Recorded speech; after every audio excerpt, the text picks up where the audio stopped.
ngoài hai đứa dễ thương.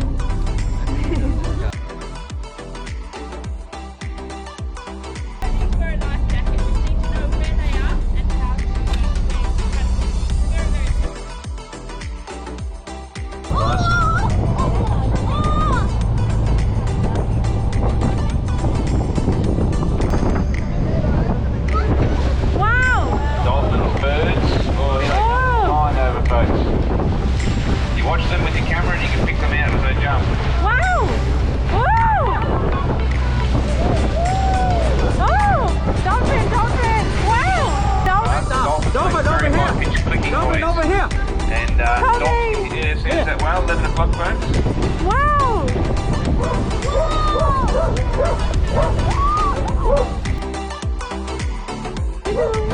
Yeah! Thấy không mấy sợ? Biển trong quá luôn. Ôi dễ thương.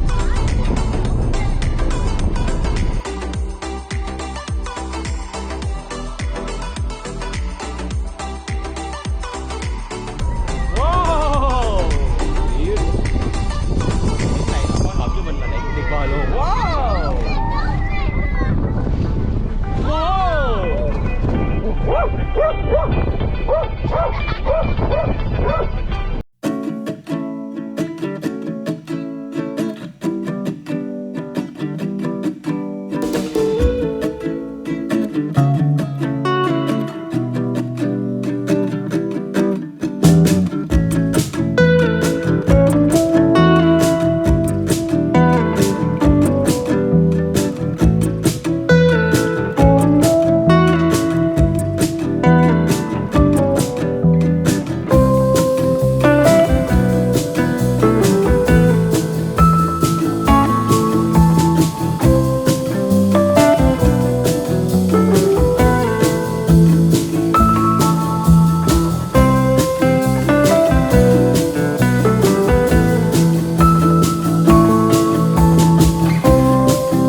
Thank you.